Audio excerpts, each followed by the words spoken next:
back to school experience. I hope it was a trip down the memory lane, and our Chhatra of Saptama Varga have showcased their best talents as Shikshika and Shikshakas having education. So generally mathematics is treated as a very difficult subject. Not anymore in Arundhati, Gurukulam. There are future Ganitam teachers over here. And when we learned, especially when it comes to algebra, see at the lower level, and somehow we see that kids enjoy schooling. It's because as the introduction was given, like we can relate it to the real world experiences. But as we go to higher classes, we are always taught to imagine things. So now the sutra, maybe it is in the form of a rhyme that we call. So why not learn a plus b whole square like this, isn't it? And we know for what reason we are learning over here. And the base over here is the Sanskritam language. So that's the beauty of the language over here. And our Sudhiti Mami has taught us a plus b the whole square that we'll never forget. And there's a quote from the Story of Civilization by Will Durant, an American writer, historian and philosopher. Now he claims that Hindus were not successful in geometry. So let me repeat. Hindus were not successful in geometry. So now the question arises, what she said is, okay, how old is Bauddha? And it is quite much before Pythagoras, and in fact, when we came to know about Pythagoras theorem, probably Pythagoras also doesn't know that he's going to be so famous. It's like that. Yeah, but why are not ideas claiming it? That we should only answer no. Because we have been learning, nobody questioned over here. Right? So the thing is, awareness was not there. Even I did not know. Why? So after coming to Arundhati Gurukulam, it's like, we are just not teaching. We are learning and teaching. Adhyana and Adhyapana. They both go hand in hand over here. So we are learning and teaching. So there are so many questions you are asking, right? Our students will give the answer for them. Okay. So that caliber definitely they develop by the time they, they grow. Exactly. And coming to Pythagoras theorem is actually a great version. You can see here.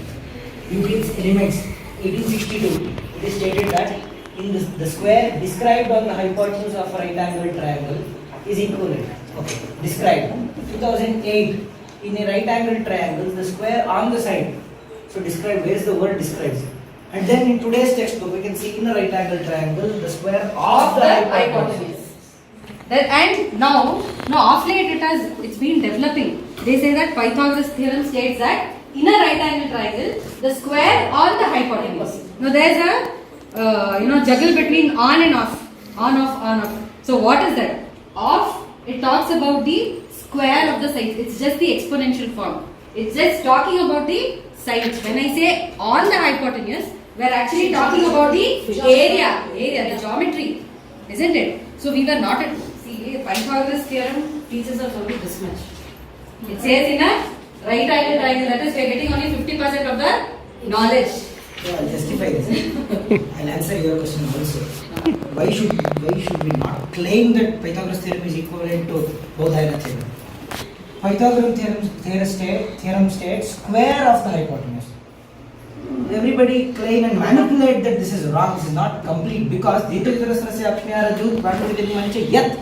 is no word denoting square. It's just yet some area created on this hypotenuse is equal to the sum of the other to some area. Sum of some area. So no word to denote square. So it is incomplete. They claim to be incomplete, but it is not incomplete. You can see here. Any area on the hypotenuse, triangle, pentagon, semicircle, hexagon, octagon, any area on the hypotenuse is equal to the sum of the any area of the other two sides. That is the beauty of the Bharateeya. They are not at all the same. Maybe Pythagoras, okay. He has found a relationship. That's all. But it is not equivalent. Bharateeya and Pythagoras are not at all equivalent. So that is what we are following in all the CBSE, ICSE, and this is what we are teaching our students over here, isn't it? The scope is very limited over here. We are losing that creativity over here. But our Dirgha Chaturashastra is giving a lot of scope. The scope of knowledge. Application part. Application part. And we are not teaching them, okay, put points on the space somewhere plain. Imagine, no, we are not imagining anything. We have showed it. No, the application of this theorem is actually to add two areas. There are two chitties. One is a circle, small, another big circle. There are two chitties. You have to add the two areas and create a circle. Big chitties. Sum of two areas would be that circle. How will you do this? You take the radius of small circle, radius of big circle, draw I hypotenuse, take this hypotenuse as radius and draw a circle. That will be the sum of two small circles. Any triangle also, pentagon also, anything. So today's demonstration was just a glimpse of that. So probably we'll have another session. So where we'll get deep into the Shulba Sutras. And Shulba means thread. So that is the reason why we take Shulba for measurement. Scale may be straight or may not be straight. You have to assume that it is straight. But Raju Nanyat Shulba Rujur Bhavet. As on when you are pulling it, it becomes straight. So Nanyat Shulba Rujur Bhavet. So Shulba is the straightest thing in the world. Najalat Samamanyat. There is nothing flat than water. However the container is, water stands still. It is flat. So Najalat Samamanyat. So we use spirit level for equilibrium. Yes. We do that. Correct. True. Very true. And now just forwarding the messages saying that okay, now we know. If we are aware, okay, no, Buddha and Pythagoras is not same, so blah blah blah, all that is there. But is that sufficient? No. By this, are we passing it on to the next generation? Are we passing it on? Are we preserving this? What is that we're doing? That is not sufficient. In Gurukulam, we see that it is passed on to the next generation. They are going to learn. They are going to teach also. Okay. So some of the questions which are unanswered, they will definitely find out the answer for them. And just a thought before we leave. So you can just Google right away. So you see most of the famous Western scholars.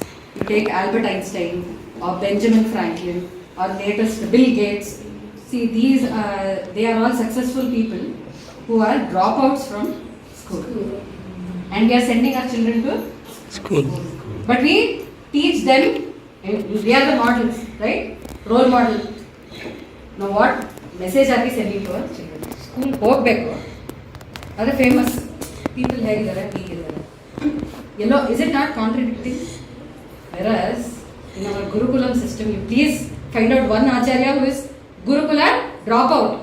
There is no such concept over here, isn't it? So definitely be rest assured that your children are in the right place. Dhanyavada.